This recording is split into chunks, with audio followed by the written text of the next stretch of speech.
This week at Bungie, we're sharing a lot of information with you all, mostly because we're as hyped as everyone else, but also because Lightfall is launching in less than 5 days. It is so close. It leaves us with about less than 118 hours by the time this is live. Enough time to tell you one or two more things, though, or several. Let's see what's on the menu. We're going to be getting a Lightfall trailer. They talked about the Bringing Challenge Back to Destiny article they released. Some Crucible changes. More details on mod customization, loadouts, guardian ranks, and commendations. A preview of the Season 20 artifact perks, which is a big one we're going to be going over today. An update to the Legendary campaign. Witch Queen free weekend kicks off today. I saw that in the game. Witch Queen is free, apparently now, for the weekend. Some Prime Gaming stuff, and some updates from the Destiny support team, as well as some creations from the community. Last week they talked about the Vidoc, crafting changes, Season 19 ending cinematic, new trailer coming today during State of Play, the hard way. This week, the World Systems team shared an overview of the changes coming to several activities. Long story short, Destiny 2 is getting harder. Not only for those who love to do Grandmaster's Nightfalls, but also those who love the kind of challenge that power level disadvantages bring to the table. Those are here to stay. Here's a quick recap. We explained surges, threats, and overcharges, strike refreshes, and a new Vanguard Ops scoring system. Power level disadvantages will make Nightfalls more challenging. In Lost Sectors, raids, dungeons, and more PvE activities will be more challenging on Legend and Master difficulties. There were a few things that we didn't make completely clear in the article, so we updated it with some additional info. We saw the feedback and realized that we totally missed some of the rewards changes coming to Nightfalls and Lost Sectors, as well as some additional info on burns versus threats and surges.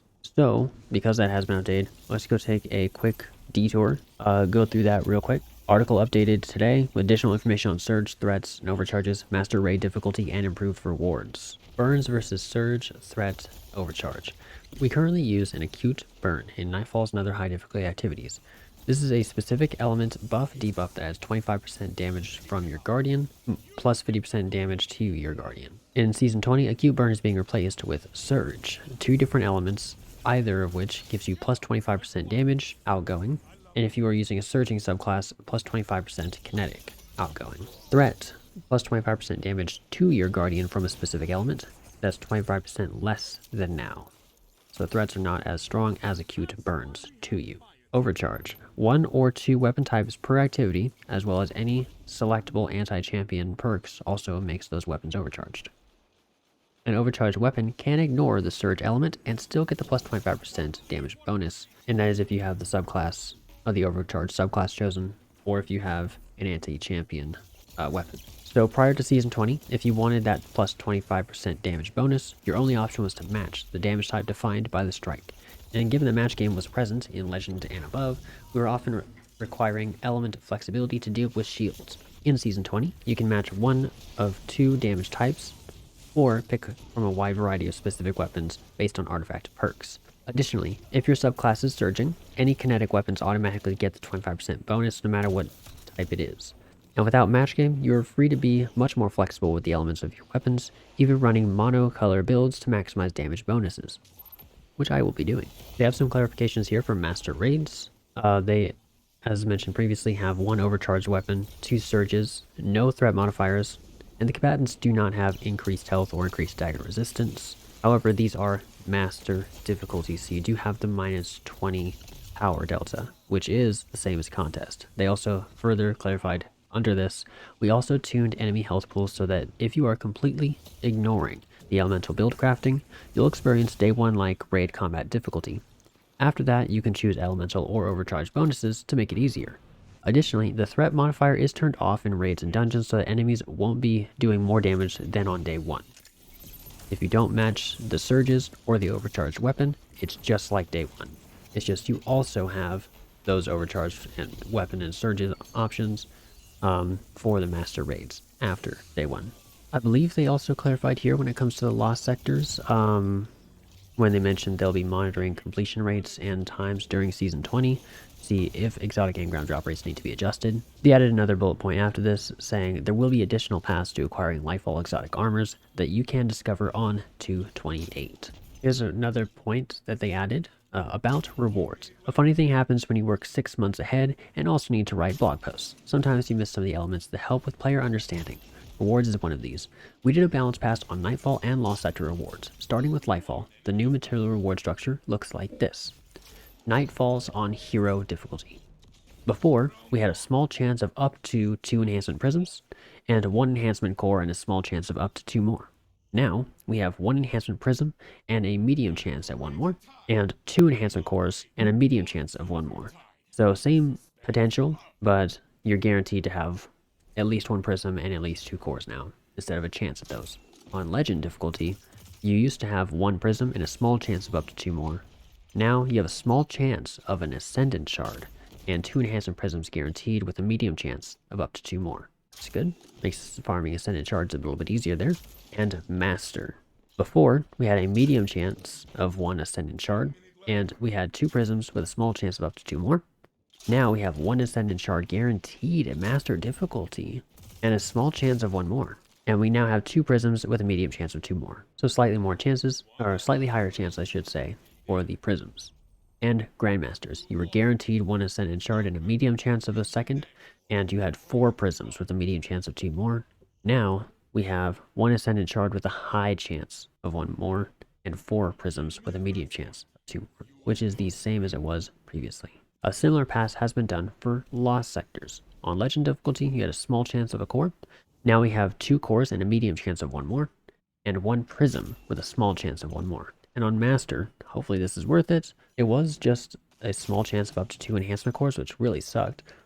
And now it's 2 guaranteed cores with a medium chance of 1 more, and 1 prism with a medium chance of 1 more. This is the recap for the changes they made to their previous blog post. Let's jump back to the TWAB. Rank up Guardian. Making your in-game merits more obvious and giving others the opportunity to say nice things about you and how you played must feel nice.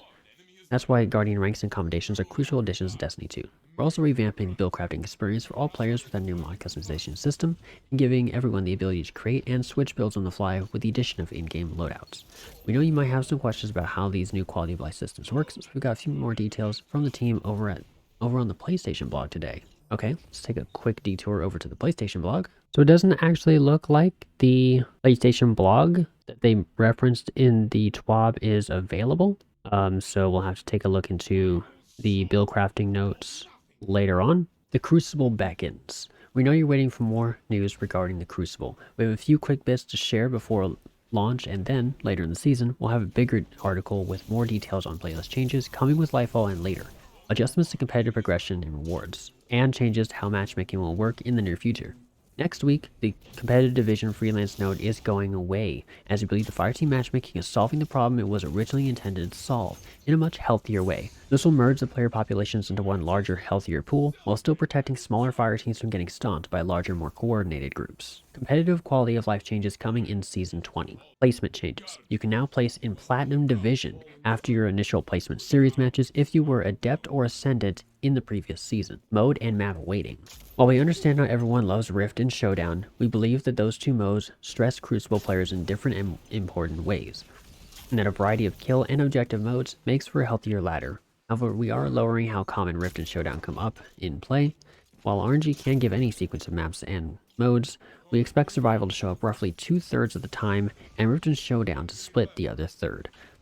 We've also adjusted the individual map weightings for Showdown to eliminate maps the mode does not play well on. Overall, we have increased the weight of Javelin 4, Endless Veil, Altar of Flame in competitive division, and removed Disjunction and Cathedral of Dusks from the rotation entirely. At the start of Season 20, you can gild the glorious title by reaching the Adept division as well as a number of other Crucible triumphs. Exotic armor pieces can be just as critical to your PvP build as your weapons and subclass aspects or fragments. A popular move has always been to have a powerful neutral game exotic during PvP while your super is building, then swap to a super enhancing exotic once your super is full, then swapping back to the neutral game exotic. This tends to favor players who have higher end PCs and get in and out of the menus faster. We generally don't want to encourage a bunch of menu gameplay during action. We also find it an uninteresting way to gain an advantage in PvP. With the prevalence of build swapping that can happen with loadouts, we thought we would squash the issue in high-end PvP. In Season 20, we're introducing the Not Swap modifier to Trials of Osiris and the competitive division. In activities with Not Swap, if you change your exotic armor during the match, all of your ability energy is removed, just like if you swapped your subclass. We'll be monitoring gameplay and community discussion around the issue, but we are not currently planning on adding it to Gambit or other Crucible playlists. We're also not planning on adding it to any PvE modes. Anywhere it might provide a meaningful advantage already has equipment locked. More details to come in a Crucible blog post this season. Until then, go make Shaxx proud and get ready to build and save your perfect PvE loadout next week. Embrace the passive artifact. The seasonal artifact has been with us for a while now, and we've adjusted its functionalities to better suit how you face some of the most challenging activities in Destiny 2, and spice up the meta a bit each season. We're making several improvements to it in Lightfall, starting with the following. Artifact mods are now artifact perks. These are passive, you don't need to slot them into any armor pieces. Once you unlock an artifact perk, it will automatically apply to the Guardian. 12 perks are unlockable per character. You can reset the artifact at no cost, any number of times. The anti-champion weapons featured on the artifact can also be overcharged in higher difficulty activities. To accommodate these changes, Artifact Armor now has a unique mod slot that grants 3 additional points to a character stat of your choice.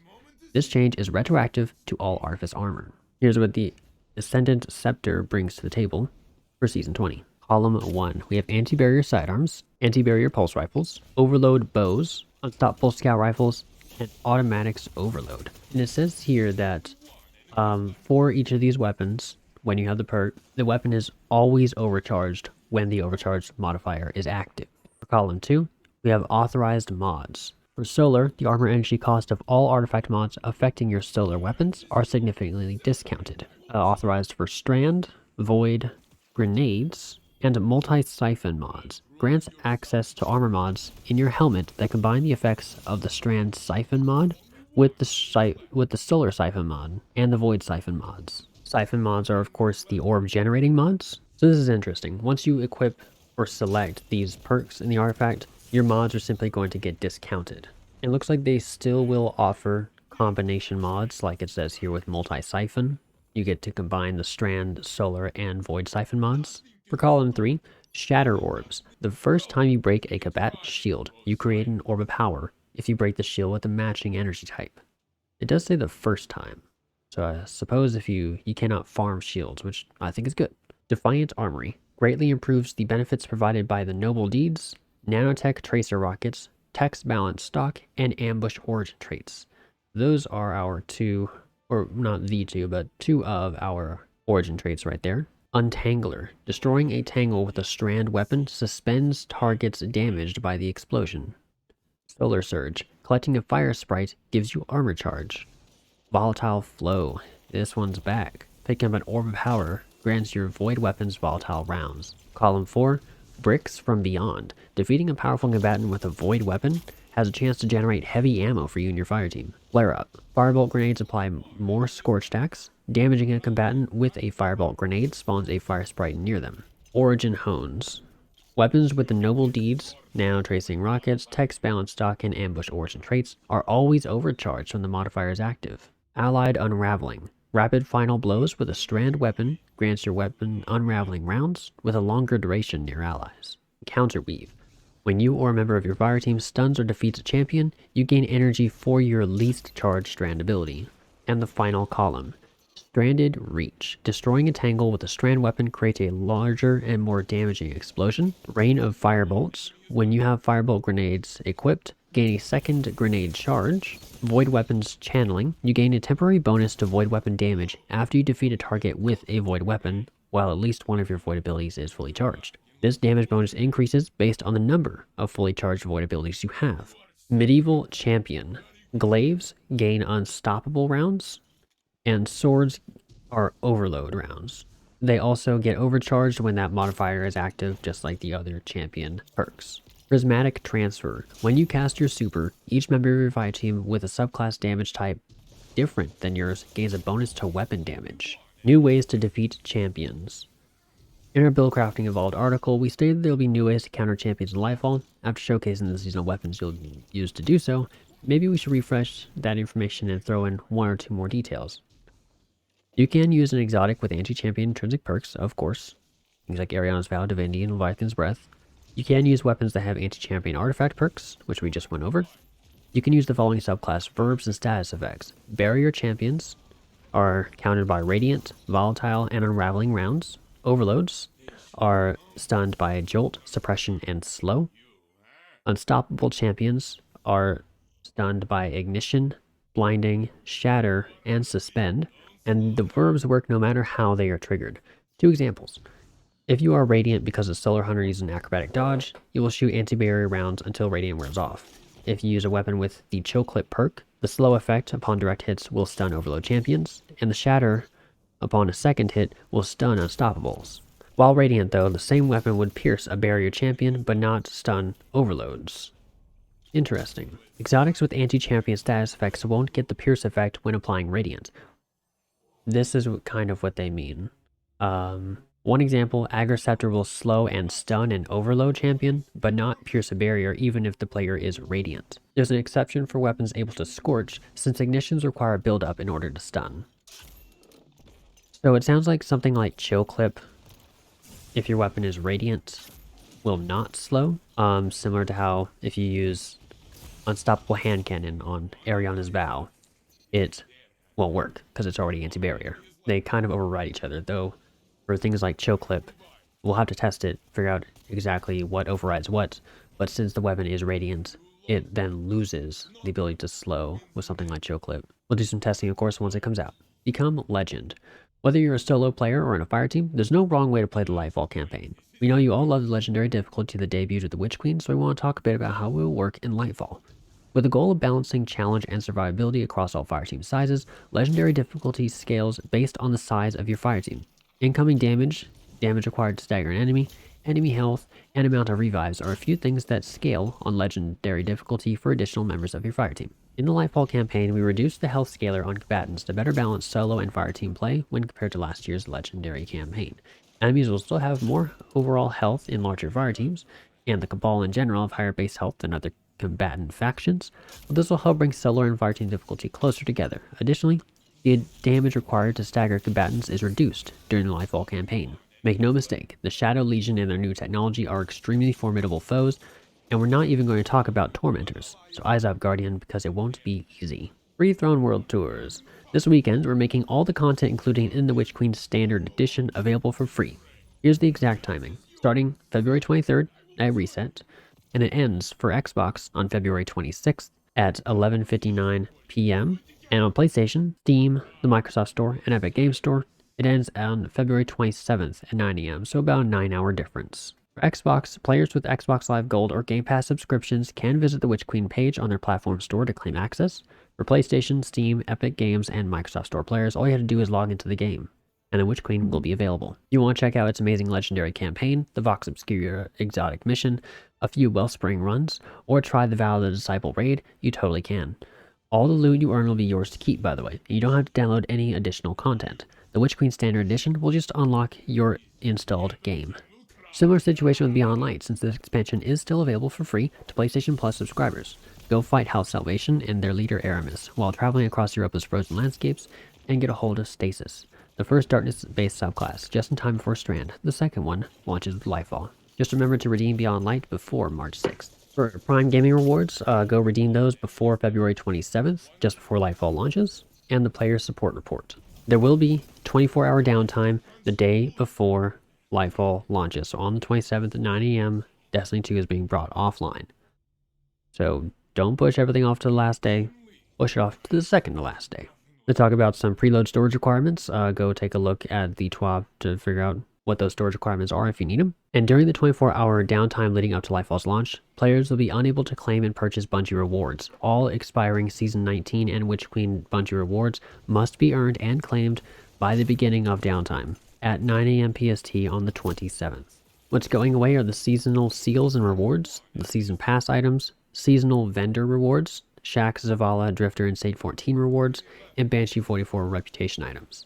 Make sure you have crossplay set up before you hop into Lightfall so that your season passes and dungeon keys will be applied to the your whole account.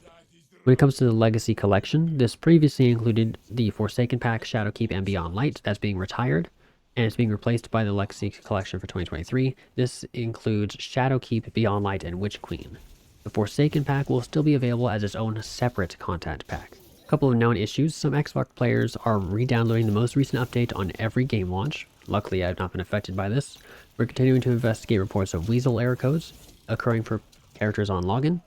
And players who receive a lever penalty in the competitive Crucible playlist may be unable to launch into the playlist once their lever penalty has expired. This can be resolved by swapping characters and playing another match in the competitive Crucible playlist. We have some movie of the week and artist of the week stuff. Go feel free to check that out. And that's it for the week. Big love to all the teams who come together to make these TWABs happen, no matter how long or short. They all require time, patience, and love, all coming from several teams at Bungie. Teamwork makes the dream work.